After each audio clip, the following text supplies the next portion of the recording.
Buen día para todos. Empezamos el capítulo 12 en la parashá de Tazria. Dice, el Eterno habló a Moshe para decir, habla a los hijos de Israel para decir, cuando una mujer conciba y dé a luz a un varón, será impura durante un periodo de 7 días, como durante los días de su flujo menstrual será impura. Dice Rashi, cuando una mujer conciba, Rabbi Simlai dijo, así como la formación del ser humano ocurrió después de la formación de todos los animales domésticos, los animales salvajes y las aves en el relato de la obra de la creación, de igual modo la ley especifica a él es expuesta después de la ley después de la ley específica. ¿Qué? De igual modo, la ley específica a él es expuesta después de la ley específica a los animales, específica a los animales domésticos, los animales salvajes y las aves. Quiere decir, esto explica por qué en la parasha anterior la Torah habló de la pureza e impureza de los animales, mientras que solo en esta, la posterior, esta parasha expone las leyes de pureza e impureza concernientes al ser humano. Ahora bien, con respecto a por qué en el relato de la creación la formación de los animales procedió a la del ser humano, el Talmud ofrece varias respuestas. Una de ellas es que es para que no dijese el ser humano que fue copartícipe de Dios en la obra creativa. Otra razón es para que si se llena de soberbia por su superioridad, se le pueda decir que incluso los mosquitos fueron creados primero. Otra razón es que la perfección del ser humano es alcanzada mucho más tarde que la perfección de los animales. En efecto, al nacer los animales ya están casi completamente formados en su ser, por lo que no atraviesan un proceso de crecimiento cualitativo, pero el ser humano nace en un estado bruto y solo después, tras un largo proceso de crecimiento y aprendizaje, alcanza la plenitud de su ser. ¿Bien?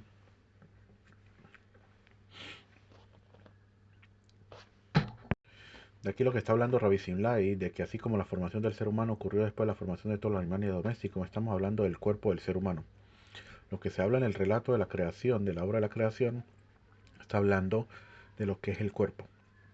El alma del ser humano fue hecho mucho antes de, los, de los animales y todo ello. Y esto es lo que dice el Salmo 139:5. Dice, detrás y delante me formaste, y sobre mí pusiste tu mano. Aquí está hablando el rey David sobre el primer hombre. ¿Sí? Dice, detrás y delante me formaste. ¿Qué quiere decir detrás y delante? Dice, detrás de de la, de la obra de la creación, formaste mi cuerpo, detrás. Detrás de todo lo que creaste, hiciste todo, hiciste el cuerpo detrás, o sea, de último. Y de delante, está hablando del alma. Y delante es el alma que está delante de toda la obra de la creación, que fue al principio que se hicieron las almas. Y eso es lo que quiere decir. Y lo que sigue es con respecto al ser humano, que aparte de eso de que también el rey David era reencarnación del primer hombre, entonces él mismo está diciendo lo que le sucedió a él mismo también, detrás y delante me formaste, y sobre mí pusiste tu mano. Ahí dice que sobre cuando el rey, el primer hombre pecó, el Kadosh Baruj Hu colocó, por decirlo así, la mano por encima de él y eh, por más que el ser humano podía ver, tenía un nivel tan espiritual de podía ver de un lado del mundo al otro lado del mundo, como hoy en día la persona puede ver lo que está pasando en el otro lado del mundo a través de las noticias, de televisión o teléfono, lo que sea. El primer hombre lo podía hacer sin necesidad de eso. Él podía saber qué estaba sucediendo en otras partes sin necesidad de eso. Tenía niveles espirituales muy altos, pero a la vez cuando pecó, a Kadosh le colocó, por decirlo así, la mano y lo disminuyó, por decirlo así, en su coma. Dice Rashi en el Tratado de Baba Batra que fueron 100 amot. 100 amot como 50 metros. O sea, era bastante grande el ser humano y lo rebajó.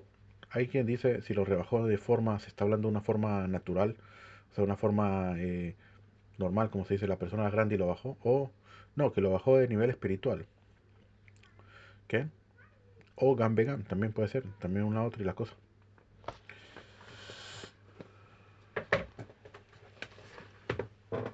Y esa es una de las cosas que dice aquí, que dice que otra razón por qué fue hecho de último, otra razón es para que si se llena de soberbia por su superioridad, se le puede decir que incluso los mosquitos fueron creados primero. ¿Cómo se puede entender una cosa según lo que explicamos anteriormente? La persona, si se deja llevar por su cuerpo, ¿sí? Por sus cuerpos, por sus cualidades, malas cualidades y todo lo demás, y todo lo que él quiera, ¿sí? Lo que es la soberbia y todo eso, em, que es prácticamente el yo del cuerpo, lo material, se deja llevar por ello. Entonces él está prácticamente colocando el alma aparte y queriendo decir supuestamente que la creación, la principal creación de él fue el cuerpo. ¿Por qué? Porque ahora se llenó de soberbia, él piensa que es más que los demás. Entonces dice aquí que una de las explicaciones que trae en el Talmud, en el Tratado de Sanedrín, en la página 38, es que si se llena de soberbia, por su superioridad, se le puede decir que incluso los mosquitos fueron creados primero. Porque en verdad, en la creación, la obra de la creación, como dijimos, el último fue el cuerpo. Y si te dejas llevar por el cuerpo, en verdad el mosquito fue primero que tú. El mosquito fueron creados primero. ¿De qué vienes a hacer? Se podría decir de que lo que se creó primero tiene más importancia que lo que se creó de último. Eso porque se llena de soberbia y se deja llevar por su cuerpo y sus malas cualidades. Pero si no, obviamente que si se deja llevar, si el que, si el que lleva como decirlo así, el volante de conducir para la persona es el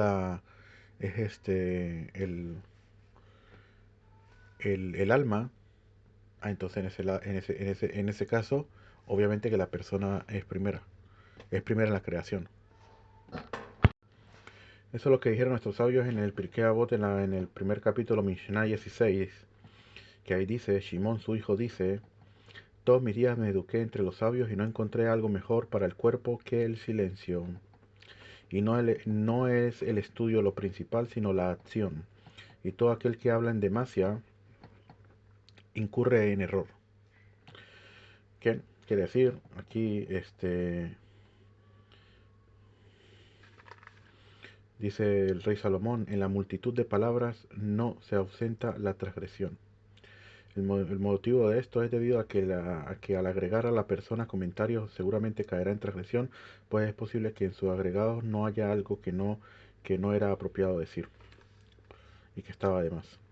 Y aparte de eso dice, la mejor prueba de que alguien es sabio es porque habla poco y el mejor indicio de que alguien es insensato es de hablar demasiado. Esto con respecto a lo que dice Ramban con respecto a la Mishnah, pero lo que queremos decir nosotros, lo que estamos hablando de que el cuerpo es el que tiene, el alma es el que tiene que conducir al cuerpo y no el cuerpo al alma, aquí lo podemos decir también con respecto a esto. ¿Qué nos quiere decir? Nos quiere decir que Shimon Tzadik dice, todos mis días me eduqué entre los sabios y no encontré lo mejor para el cuerpo que el silencio. El cuerpo tiene que tener silencio, el cuerpo no tiene que hablar, el cuerpo no tiene que opinar o decir. Porque si tú dejas que el cuerpo tuyo opina, o sea, que el cuerpo de tuyo es el que, el que toma tus decisiones a la final, entonces, hoy voy, ¿qué va a pasar? El cuerpo te va a decir que tienes que dormir más, el cuerpo va a decir que no tienes que estudiar, el cuerpo va a decir que las cosas, solamente va a querer este mundo y cosas mundanas y no va a querer nada espiritual, ni esforzarse, ni nada por el estilo. Por lo tanto, el cuerpo tiene que estar en silencio. En silencio quiere decir de que no va a opinar ni va a decir nada. O sea, como una persona que está bajo el yugo de alguien, como el siervo, que el patrón es el que habla y el que le dice que tiene que hacer y él no dice nada. Se queda callado y lo hace. Así también el alma es el que habla, el que opina, el que dice y el que tiene que decidir. Y el cuerpo solamente tiene que obedecer y tiene que quedarse callado. Eso es lo que quiere decir. Cuando la mujer conciba, esta frase fue enunciada para agregar la idea de que incluso si la mujer parió al feto cuando esté disuelto, es decir, que los rasgos de su cuerpo se disolvieron y se volvió como el semen, aún así su madre se vuelve impura a causa del parto. Es decir, que la apariencia física del feto se había deformado tanto que sus rasgos eran influidos como el semen y no poseía rasgos humanos distintos. En Nidá, en el Tratado de Nidá 27b, esto se aprende del hecho de que aquí la Torah utilizó tasría al aludir la concepción, en vez de simplemente decir cuando la mujer da luz. Entonces de ahí, como dice respecto con el nacimiento de la niña, que dice que sería la palabra será, simiente, semen, esto alude a que la impureza contraída en el nacimiento se aplica incluso si la mujer dio a luz a un feto cuyos rasgos tengan la consistencia disuelta y fluida como la del semen. Como durante los días de su flujo menstrual será impura. Esto quiere decir, dice Rashi, que de modo similar al orden completo de impureza enunciado con respecto a la mujer menstruante, la parturienta se vuelve impura a causa de la impureza propia del parto, incluso si la matriz se abrió sin que hubiera sangre. ¿Okay? Al decir el orden completo de impureza, Rashi se refiere al conjunto de leyes que regulan la impureza de la mujer en su periodo menstrual. Dice aquí, la frase que amén y dotá, como durante los días de su flujo menstrual, no quiere decir que al igual que la mujer menstruante permanece durante 7 días en su impureza. Lo mismo se aplica a la parturienta, puesto que el versículo mismo especifica que permanecerá 7 días en su estado de impureza. Dice aquí, es decir, dice, se abrió la matriz sin que hubiera sangre, es decir, incluso si no hubo sangre en el parto, esta es una ley específica al caso de la parturienta, ya que normalmente la mujer se vuelve impura solamente cuando salió sangre de su matriz. Ahora bien, si salió sangre de su matriz, no sería diferente de una mujer menstruante. Es por eso que esta frase enuncia algo nuevo con respecto a la parturienta. Flujo, dice Rashi, este término denota algo que fluye del cuerpo de las mujeres, pero según otra acepción de este término significa dolencia y enfermedad. A la parturienta se le aplica este término porque una mujer no ve sangre sin sentirse mal y sin que su cabeza y sus miembros se le hagan pesados. Como dice en el Tratado de Nidá en la página 63b. Seguimos durante 33, seguimos, y en el octavo día será circuncidada la carne de su prepucio. Okay. Aquí se da de nuevo lo que es Areyá. A Abraham vino se le había dado la mitzvah de la Brit Milá, de circuncidar el prepucio, y aquí se le vuelve a dar a Israel. ¿Por qué se le vuelve a dar de nuevo esta mitzvah? Obviamente que cuando está copiada de nuevo es porque viene a traer tiene una actualización que viene a traer que no tenía antes. Y sobre esta circuncisión se le da una de las cosas que se dice que no se le dio a Abraham Avinu, porque a Abraham Avinu no se le dio toda la circuncisión como debe ser. Se le dio una parte. Porque son tres son tres las cosas que hay que hacer con referente cuando se corta el prepucio. Primero que se corta el prepucio, se le quita, tiene que quedar de forma de que se le quita, hay una blanda que de repente a veces queda encima de la cabeza de ese miembro, y hay que quitárselo también, hay que abrirlo todo. ¿Sí? De forma de que quede solamente, que quede el miembro sin ese prepucio que está ahí encima, que todo eso tiene que ver con la clipa, con las malas fuerzas. ¿Okay? Y aparte de eso, la sangre, que sale la sangre, que el que hace la Brit Milá tiene que chupar la sangre, que esas son tres cosas que tiene que hacer fundamentales para la circuncisión. Cosa que no se le dio a todo esto, no se le dio a Abraham Avinu. ¿Y por qué no se le dio?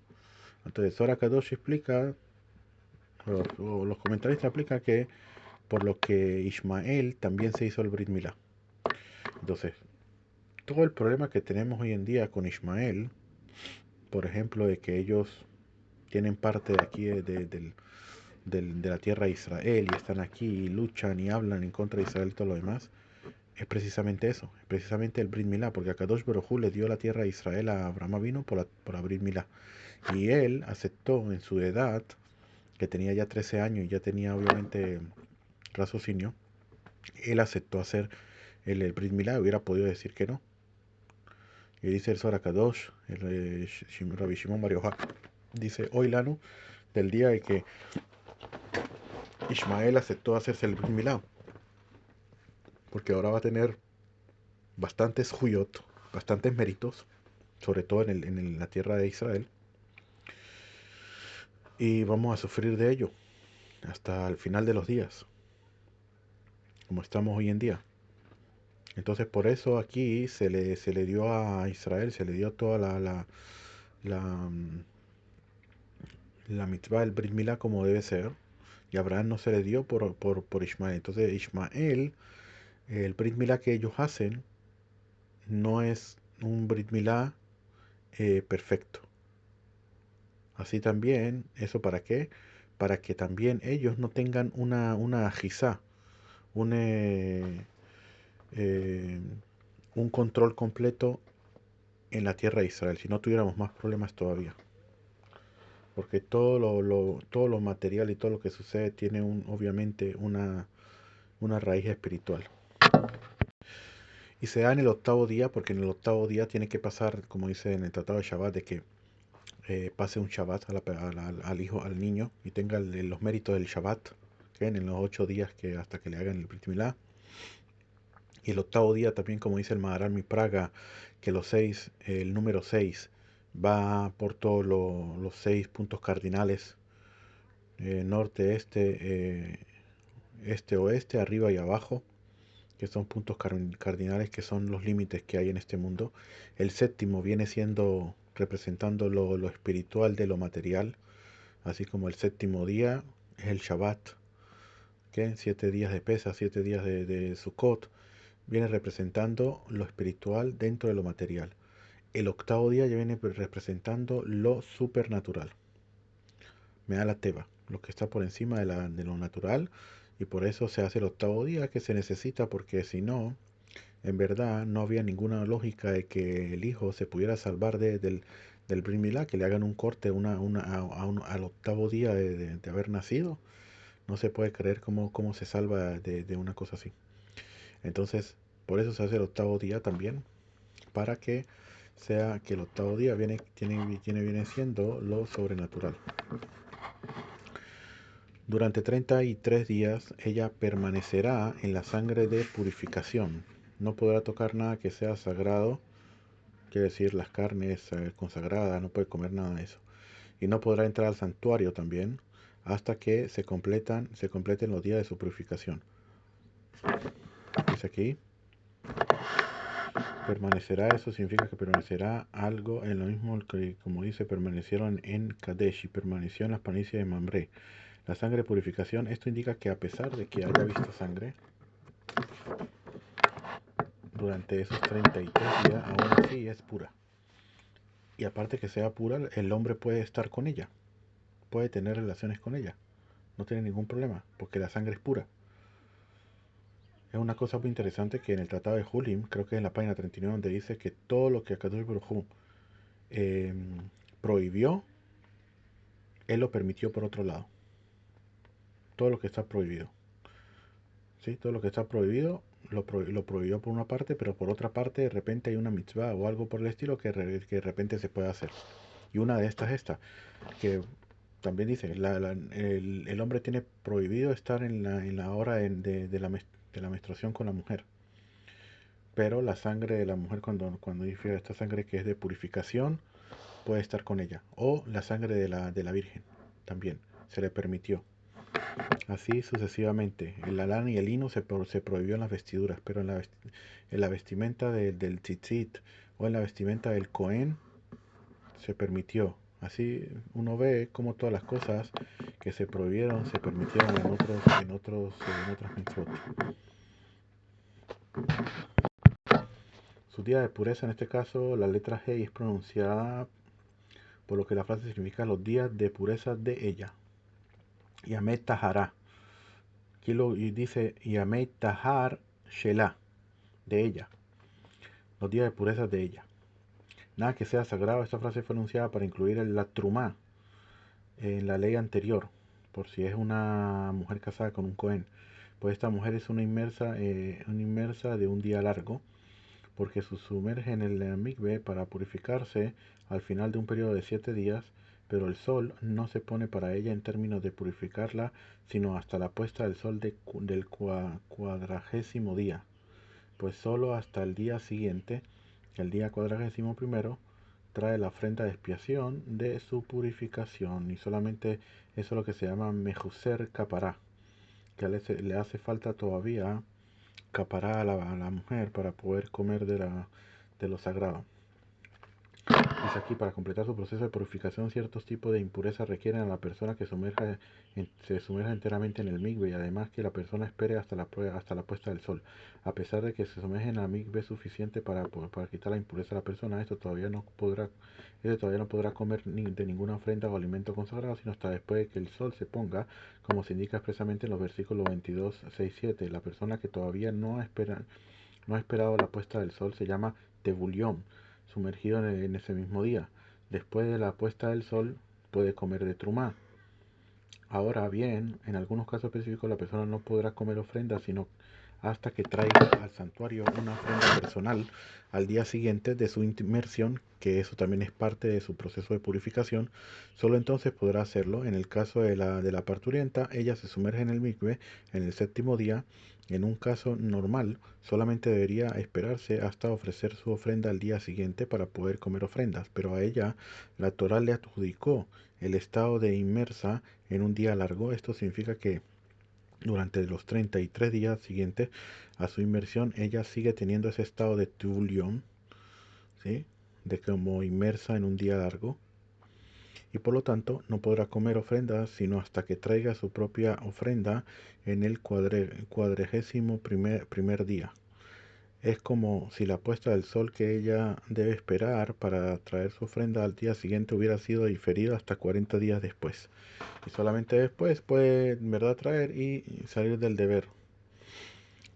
Si ella da a luz una mujer, será impura durante 2 semanas, o sea, no una semana como el varón, sino la mujer tiene que ser 2 semanas, si es mujer, como durante su periodo de menstruación, y 66 días permanecerá en la sangre de purificación.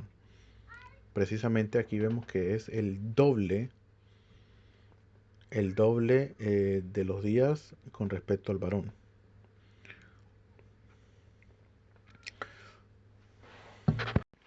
¿Y por qué la diferencia entre el varón y la mujer?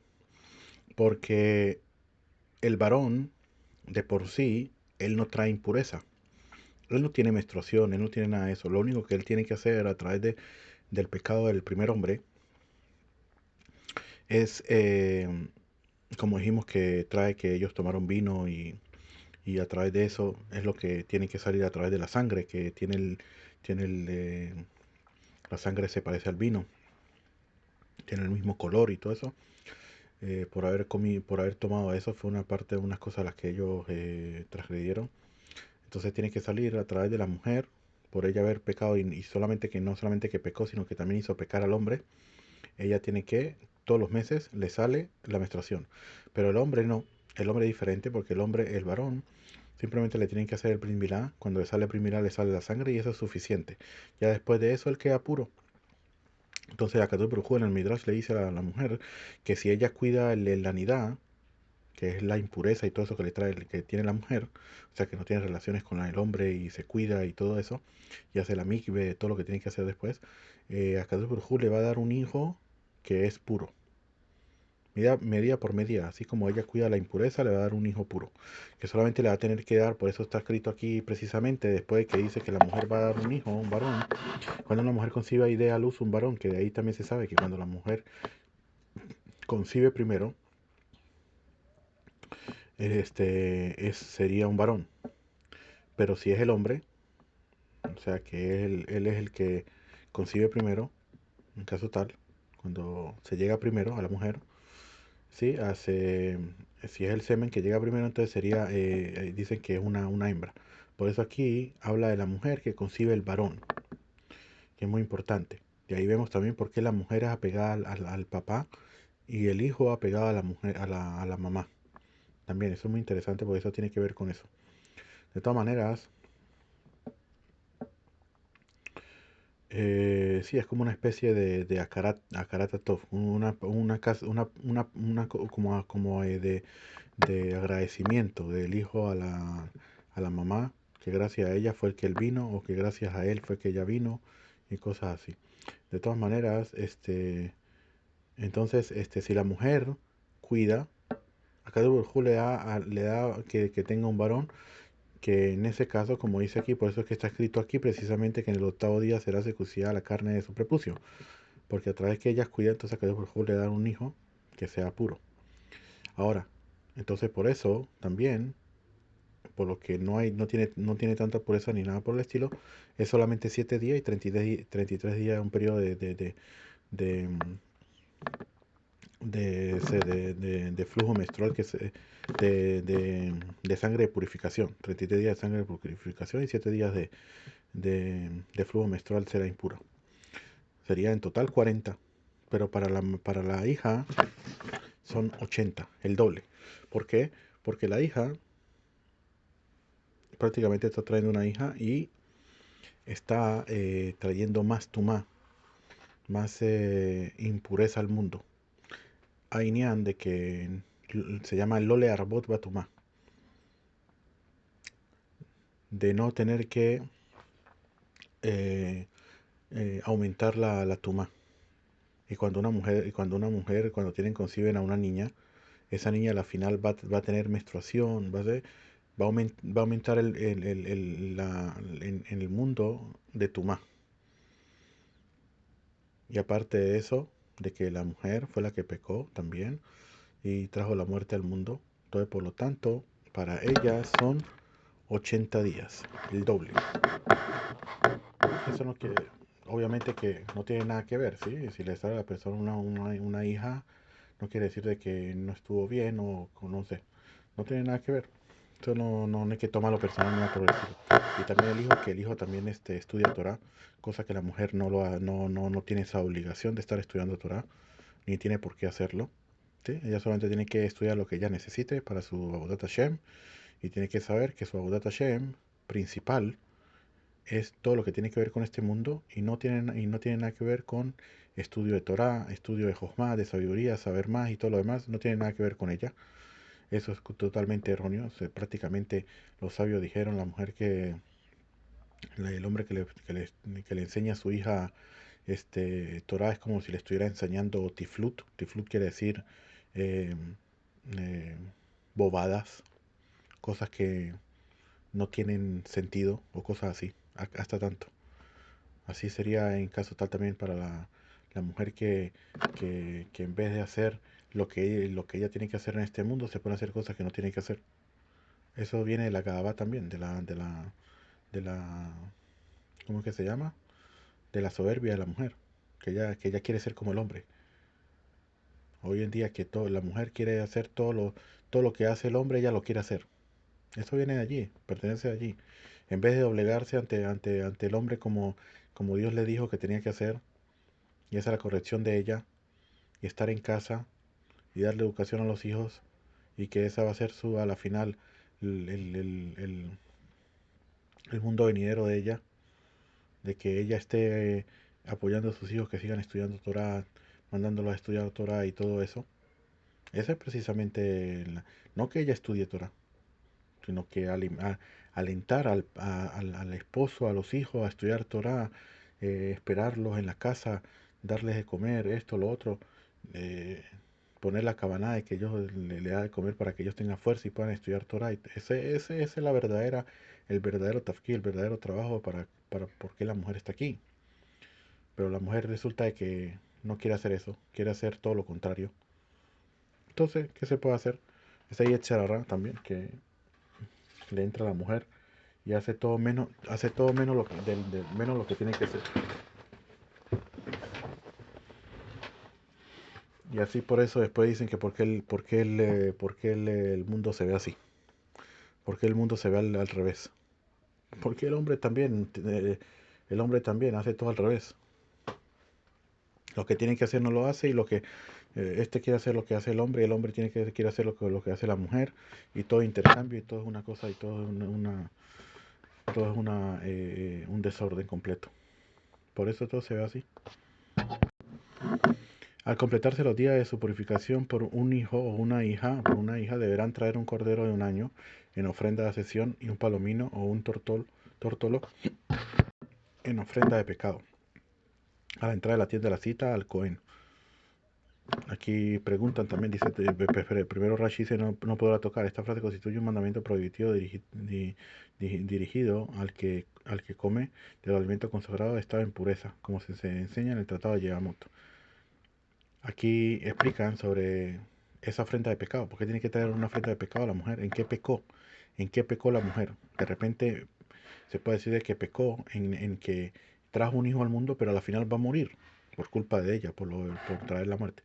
Otra parte, también eso preguntaron los alumnos a Rashbi, a Rabbi Shimon Bar Yochai, y él les dijo que porque la mujer, cuando está teniendo hijos, como tiene un dolor muy fuerte en el parto, ella, dentro de ella, o dentro de ella, piensa y dice de que ella no va a traer más hijos al mundo. No quiero más, no quiero, y aparte de eso, dice cosas hacia arriba fuertes, hacia Shem, sobre lo que está pasando, lo que dice. Entonces, por eso ella tiene que traer una ofrenda de pecado. Obviamente estamos hablando en un momento en que la persona está lo que se llama nus. O sea que ella hace eso por el estado en el que se encuentra. Porque si estuviera normal no lo hiciera. Él lo ofrecerá delante del Eterno y hará expiación por ella, y ella se volverá pura de la fuente de su sangre. Esta es la ley de la que dé a luz un varón o una mujer. Lo ofrecerá. Esto te enseña que el no ofrecer una de estas ofrendas específicas le impide comer alimentos consagrados. ¿Y cuál es? La ofrenda de pecado, puesto que con respecto a ella se declara el Cohen hará expiación por ella y ella se volverá pura. La purificación depende de ello que venga para hacer expiación. Depende de aquello que venga para hacer expiación. Y ella se volverá pura. Esto implica que hasta este momento ella es llamada impura. Seguimos, pero si ella no tiene los medios para un cordero, deberá tomar 2 tórtolos o 2 palominos, uno para la ofrenda de ascensión y otro para la ofrenda de pecado, y el Cohen hará expiación por ella y ella se volverá pura. Uno para la ofrenda de ascensión y otro para la ofrenda de pecado, dice Rashi. La escritura dio procedencia a la ofrenda de ascensión solamente con respecto a su lectura, pero con respecto al ofrecimiento mismo la ofrenda de pecado precede a la ofrenda de ascensión. Así se enseñó en el Tratado Talmúdico Sebajim en el capítulo Kolatadir. Que en la Torah aquí antepuso la ofrenda de ascensión a la ofrenda de pecado. Según Rashi, esto quiere decir que solamente en términos de leer el texto de la Torah lo adelantó, y estudiarlo. La ofrenda de ascensión va primero, pero que en la práctica la ofrenda de pecado será primero. Y la ofrenda de ascensión es siempre enunciada en el texto de la Torah en primer lugar, como se demuestra en el versículo 3, capítulo 3.1. Aquí también dice sobre lo mismo. Nosotros dijimos eso anteriormente en los audios anteriores, de que primero la persona no puede traerle, ahora y si el